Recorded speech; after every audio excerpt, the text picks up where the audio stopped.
Hola, Dios te bendiga. Hoy es domingo de devocional. Vamos a tener un devocional en la palabra de Dios en el libro de Mateo capítulo 5 versículo 3, las bienaventuranzas. Dice la palabra de Dios: bienaventurados los pobres de espíritu, porque de ellos es el reino de Dios. Verás, antes que Dios creara al hombre, preparó un mundo lleno de maravillas que el libro de Génesis llama simplemente cosas. Estas cosas que Dios creó eran hermosas y habían sido creadas para el sustento y el deleite del hombre, pero siempre debían permanecer externas a él, externas al hombre. Quiere decir que en lo más íntimo del corazón del hombre siempre debía de haber un lugar única y exclusivamente ocupado por Dios. Fuera del corazón del hombre podían estar todos los regalos con que Dios lo había bendecido, pero en el trono del corazón siempre debía estar solo Dios. Lamentablemente, el pecado del hombre hizo que los dones que Dios le dio se convirtieran en instrumentos para dañar su propia alma. Así que nuestros problemas, los problemas del ser humano, comenzaron cuando expulsamos a Dios del trono de nuestro corazón. Expulsamos a Dios del santuario en nuestro corazón y las cosas con que Dios nos había bendecido ocuparon ese lugar. Por eso es que no tenemos paz, porque hemos quitado a Dios del trono de nuestro corazón y siempre hay usurpadores que son sumamente violentos que están peleando ferozmente por ocupar la supremacía de ese lugar, del trono de nuestro corazón. No creas que eso es una simple metáfora. Eso es un análisis bien profundo de la verdadera condición de nuestro estado espiritual. Dentro del corazón humano siempre hay una raíz corrupta que lo impulsa a codiciar cada vez más y más cosas. Por ejemplo, en el lenguaje de los seres humanos, los pronombres posesivos mi y mío parecen algo inocente, parecen algo trivial, pero en realidad tienen un significado bien profundo y diagnostican la peor de las enfermedades del alma humana: la codicia. Queremos que todo sea de mí, que todo sea mío.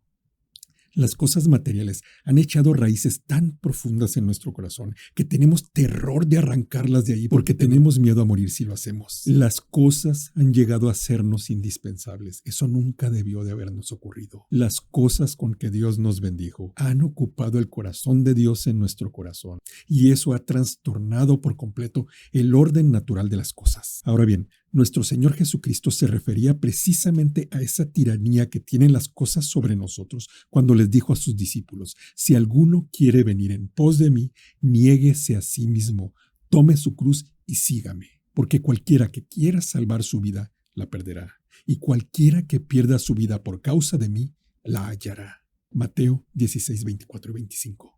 Mira, te propongo que, como ejercicio devocional, dividamos en fragmentos esa verdad dicha por nuestro Señor para entender la profundidad de lo que quiso decir. Pero te prevengo que vamos a encontrar que dentro de nosotros tenemos un enemigo terrible cuya presencia normalmente toleramos. Pues bien, Jesucristo denomina a ese enemigo como vida.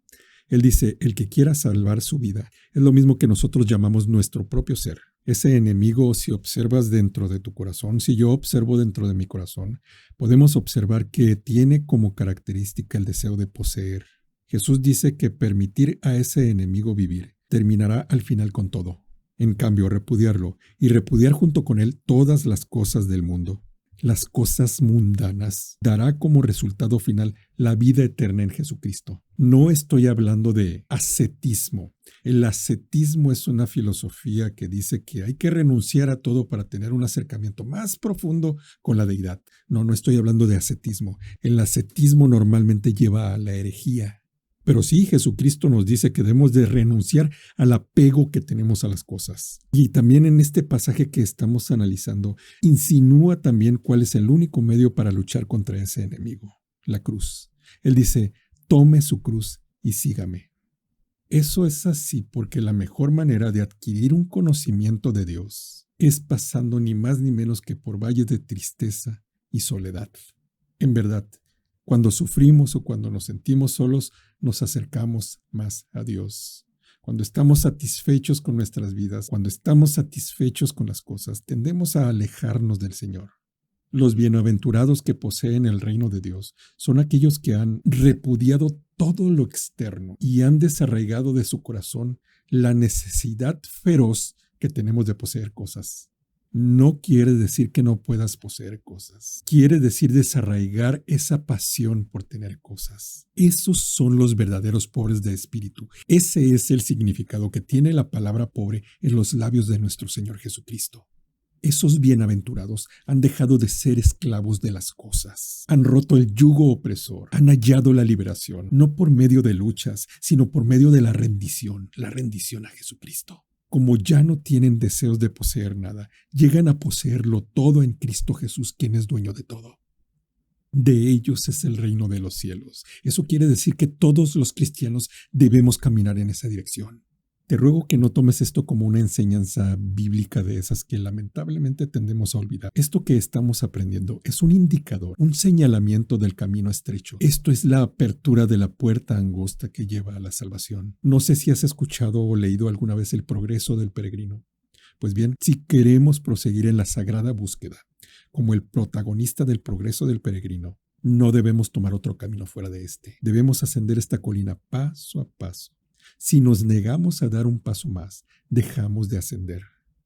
Pero como ocurre con este principio del Nuevo Testamento, y como ocurre normalmente con todos los principios del Nuevo Testamento, esto tiene su ilustración en el Antiguo Testamento. En la historia de Abraham e Isaac tenemos una descripción dramática de lo que es la vida completamente rendida a Dios. Cuando Isaac nació, Abraham ya era un viejo muy entrado en años. Abraham tenía edad suficiente para ser el abuelo del que iba a ser su hijo. Muchos historiadores bíblicos, muchos comentaristas bíblicos y muchos teólogos coinciden en esto, y yo coincido con ellos, en que no pasó mucho tiempo para que Isaac se convirtiera en el mayor deleite de su padre.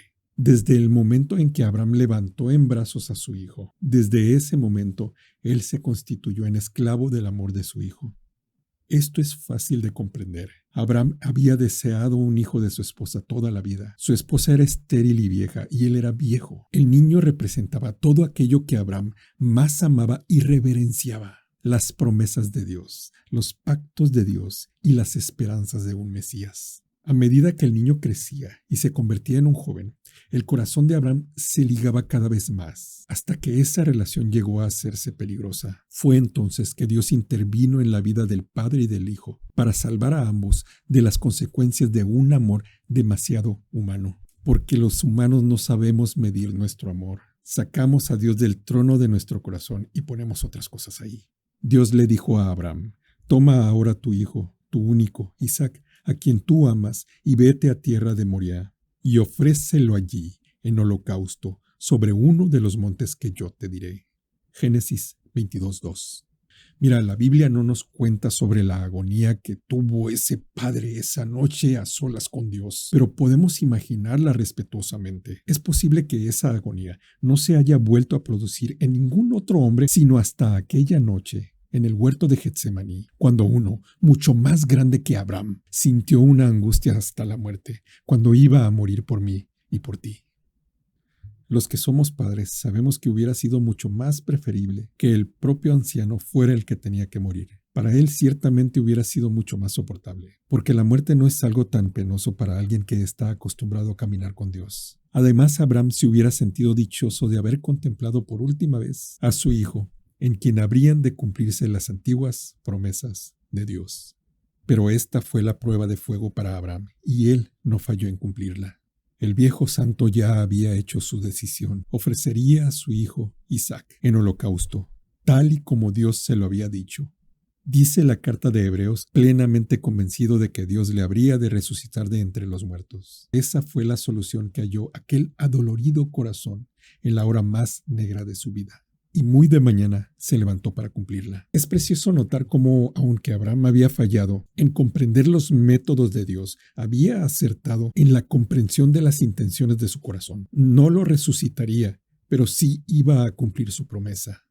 La solución que tenía Dios concuerda con lo que dice el Nuevo Testamento. El que perdiere su vida por amor a mí, la hallará. Dios dejó que el anciano llegara hasta el punto donde ya no había retorno. Luego impidió que le hiciera daño al muchacho. Básicamente le estaba diciendo ahí a Abraham, cuando Abraham tenía el cuchillo en la mano: nunca fue mi intención sacrificar al muchacho. Lo que yo quería era quitarlo del templo de tu corazón, para poder yo reinar en él, sin que nada ni nadie pueda disputarme ese trono. Mi intención era corregir la dirección de tu amor. Ahora puedes tener a tu hijo sano y salvo. Regresa con él a la tienda. Ya sé que temes a Dios, pues no me has rehusado a tu hijo, tu único. Después de esto se abrieron los cielos y se escuchó una voz que dijo: Por mí mismo he jurado, dice Jehová, que por cuanto has hecho esto y no me has rehusado a tu hijo, tu único, bendiciendo te bendeciré y multiplicando, multiplicaré tu simiente como las estrellas del cielo y como la arena que está a las orillas del mar. Y tu simiente poseerá las puertas de tus enemigos. En tu simiente serán benditas todas las familias de la tierra, por cuanto obedeciste mi voz. Me imagino que Abraham se levantó siendo un varón de 100 y cacho años, se enderezó y se sintió fuerte, puro y grande. Se sintió como un hombre que Dios había elegido para llamar su amigo.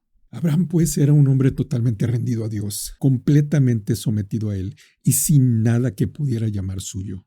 Había puesto todo en su hijo amado y Dios se lo había quitado. Dios bien pudo haber comenzado de poco a poco, trabajando en la periferia de la vida de Abraham, pero prefirió ir directamente a la médula del asunto y cortar de un solo tajo. Así economizó mucho tiempo y mucho dolor, y la acción fue completamente efectiva.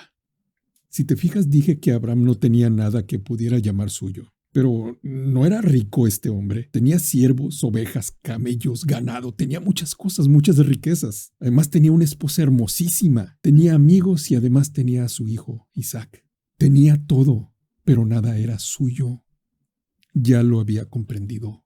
Este es el secreto espiritual de los pobres de espíritu. Son aquellos que pueden poseerlo todo, pero saben que nada les pertenece. Es a los que Dios más les da. Después de esta experiencia de Abraham, te aseguro que las palabras mí y mío en su vocabulario tuvieron un significado distinto. El sentido de posesión de las cosas había desaparecido para siempre de su vida y de su corazón. Amaba a su hijo, claro que sí, pero Dios estaba en el trono de su corazón. Las cosas habían llegado a ocupar su lugar correspondiente. El mundo podía decir: Abraham es un hombre rico, pero yo me imagino que el viejo anciano sonreía para dentro de sí mismo y decía: no les puedo explicar. Poseo todo, pero no poseo nada, y poseo lo mejor, a mi Dios. Sus verdaderos tesoros eran internos, eran eternos. Como te podrás dar cuenta, el hábito de apegarse a las cosas es uno de los más dañinos de la vida. Hábito que, por ser tan natural, casi siempre pasa desapercibido. Pero aunque pase desapercibido, sus resultados son siempre desastrosos. ¿Cuántas veces no negamos nuestras cosas a Dios por temor a perderlas? Especialmente cuando esas cosas son las personas que amamos, nuestros familiares o nuestros amigos. Pero no tenemos razón para abrigar tales temores. Nuestro Señor no vino para destruir, sino para salvar. Todo lo que encomendemos al Señor estará seguro. De hecho, nada puede estar seguro si no lo encomendamos al Señor. Por cierto, también debemos entregarle nuestros dones y nuestros talentos. Hace poco hice una pregunta, una encuesta, y pregunté qué te gustaría hacer con los dones, con la creatividad que el Señor te ha dado. Y era una encuesta de respuestas múltiples, obviamente, pero muchas personas me decían cosas como: yo creo que el Señor prefiere que yo busque la santidad.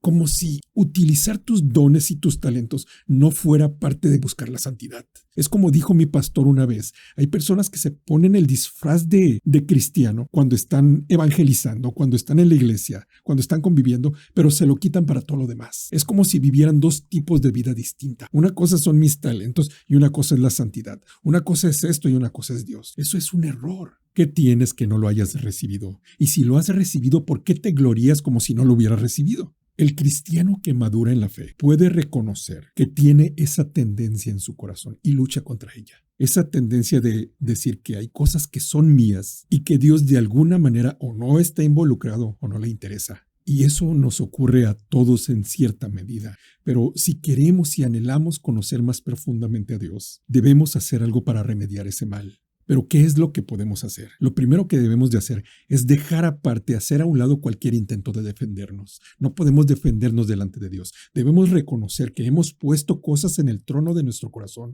y que hemos sacado a Dios de ahí. Solo de esa manera vamos a vivir en la vida donde Dios es el rey de todo y está involucrado en todo, en nuestros talentos, en lo que hacemos todos los días, en lo que vemos. Si no, siempre vamos a hacer una división entre nuestras vidas, como si estuviéramos viviendo dos vidas al mismo tiempo. Debemos reconocer que tenemos ese problema y entregárselo a Dios. También Debemos tener en cuenta que este es un asunto santo. No es algo que podemos tratar de manera superficial. Es el caminar por el camino estrecho, es entrar por la puerta angosta. Debemos reconocerlo con franqueza.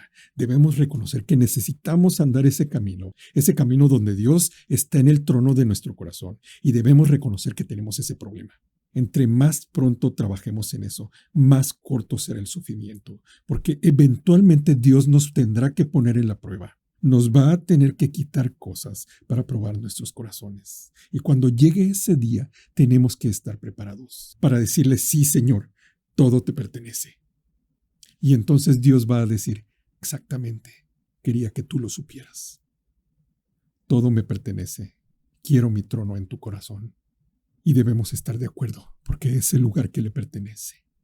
Espero que este devocional te haya sido de bendición. Si te fue de bendición, compárteselo a otra persona para que también le sea de bendición. Y nos vemos en el próximo video si el Señor lo permite. Amén.